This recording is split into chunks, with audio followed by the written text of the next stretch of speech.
اللہ کرے آپ کے دل میں بات اترے، میں آپ کو اس وقت پوری ذمہ داری کے ساتھ دنیا اور آخرت کی کامیابی کی چابی دے کر کے جا رہا ہوں۔ صرف یقین کی ضرورت ہے، یقین کی ضرورت ہے۔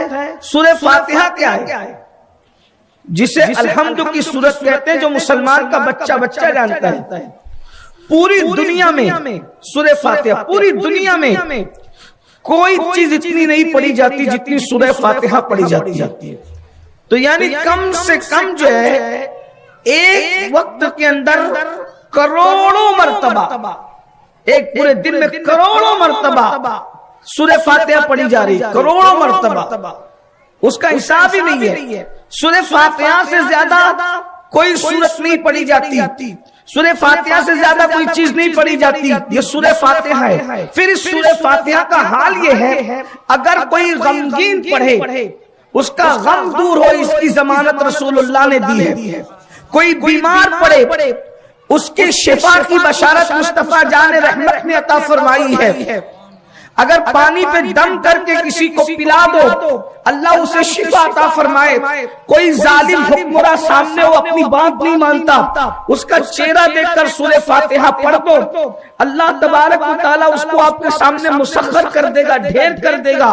یہ سورہ فاتحہ کیا ہے؟ اس کو سورۃ الدعاء کہتے ہیں، اس کو سورۃ الشفا کہتے ہیں، اس کو سبع مثانی کہتے ہیں، اس کو ام الکتاب کہتے ہیں۔ یہ سورہ فاتحہ کیا ہے؟ توریت، انجیل، زبور اور جتنے صحیفے مصطفیٰ جان رحمت سے پہلے اللہ نے نبیوں پر نازل فرمائے تھے، وہ سارے صحیفوں، ساری کتابوں کو سمیٹ کر ایک قرآن میں جمع کر دیا اللہ نے، اور پورے قرآن کو اللہ تبارک و تعالیٰ نے سمیٹ کر کے ایک سورہ فاتحہ کے اندر جمع فرما دیا۔ اس کو ام الکتاب بھی کہتے ہیں، ام الکتاب یعنی یہ کتاب کی ہے، یہ کتاب کی اصل ہے، یہ کتاب کی ماں ہے۔ اللہ اکبر۔ اس کو فاتحۃ الکتاب بھی کہتے ہیں۔ یہ سورہ فاتحہ کیا ہے؟ اللہ اکبر، یعنی کتاب کی شروعات ہے۔ جس وقت سورہ فاتحہ نازل ہوئی، شیطان چیخ چیخ کر کے رویا اور اس نے کہا امت محمدیہ کبھی ہلاک نہیں ہو سکتی۔ پورا قرآن نازل ہوا، شیطان اس وقت نہیں رویا۔ سورہ فاتحہ نازل ہوئی تو شیطان رویا چیخ چیخ کر، اور اس نے کہا اگر اللہ امت محمدیہ کو ہلاک کرنا چاہتا تو ان کو سورہ فاتحہ کبھی عطا نہ فرما۔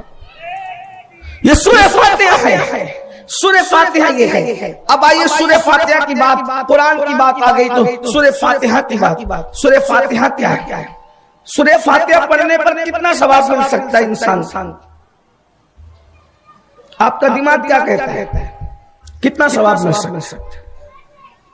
میں اپنی طرف سے نہیں کہتا، سرکار غریب نواز کی یہ محفل ہے، ان کے ملفوظات میں سے ایک ملفوظ پڑھنا چاہتا ہوں کہ سورہ فاتحہ پڑھنے پر ثواب کتنا۔ آپ کے دماغ میں تالے کھلیں۔ میں صرف نقل کر رہا ہوں اس ملفوظ کو، بیان کر رہا ہوں ان کے ملفوظات سے، آپ کی عقل دنگ رہ جائے۔ پہلی بات تو یہ، صحابہ کرام کسی کو سانپ کاٹتے تو سورہ فاتحہ پڑھ کے دم کرتے، بچھو کاٹتے تو سورہ فاتحہ پڑھ کے دم کرتے۔ ہم کو کوئی منتر جنتر یاد کرنے کی ضرورت ہی نہیں ہے، سورہ فاتحہ۔ سرکار فرید ملت و دین ہمارے بابا سرکار بابا فرید کی بارگاہ میں ایک عورت آئی، اور وہ عورت آئی، آنے کے بعد کہنے لگی سرکار میری بیٹی کی شادی ہے اور ابھی تک انتظام نہیں ہوا، تو کچھ انتظام کر دیجیے۔ بابا فرید رحمت اللہ علیہ نے فرمایا کہ وہ مٹی کا ڈھیلا اٹھا کے لائی، وہ مٹی کا ڈھیلا اٹھا کے لائی، آپ نے سورہ فاتحہ پڑھی، دم کر دیا، اور کہا کہ مٹھی بن کر اور گھر جا کے کھولنا۔ اس نے جیسی گھر جا کے کھولا تو وہ مٹی کا ڈھیلا سونا بن گیا تھا۔ آج کل کے چھوکرے اس کا مذاق اڑاتے ہیں کہ یہ کیسے ہو سکتا ہے۔ میں نے کہا جس دن فرید سامنے آئے گا اس دن سب ہو سکتا ہے۔ آج تمہارے درمیان فرید نہیں ہے نا، اس لیے تم کو یہ اچھی بات لگ رہا ہے۔ مثال کے طور پہ اگر میں کسی کو یہ کہہ دوں کسی کو یہ کہہ دوں کہ بن موسم کے پھل تمہارے حجرے میں آئیں گے تو لوگ کہتے ہیں یہ کیسے ہو سکتا ہے؟ میں نے کہا نہیں ہو سکتا، اس لیے کہ تم مریم نہیں ہے۔ جس دن تم مریم بن جائے تیرے حجرے میں بن موسم کے پھل آ جائیں گے، کیونکہ قرآن کہہ رہا ہے نا، قرآن نے کہا کہ حضرت مریم کے حجرے میں بن موسم کے پھل موجود تھے۔ میں اگر کہہ دوں کہ جب تو سوئے گا تو کتا تیری رکھوالی کرے گا، اور اگر تو 300 سال تک بھی سوتا رہا تو کتا تیری رکھوالی کرے گا، مذاق اڑائیں گے، کیا بیوقوفی کی باتیں۔ میں نے کہا تو اصحاب کہف نہیں ہے، اگر تو اصحاب کہف بن جائے تو کتا تیرے دروازے پر 309 سال تک کے بیٹھ سکتا ہے۔ بات یہ نہیں ہے کہ نہیں ہو سکتا، سب ہو سکتا ہے، ہو سب سکتا ہے، اس لیے کہ کرنے والی ذات صرف اللہ کی، ہو سب سکتا ہے۔ کیوں؟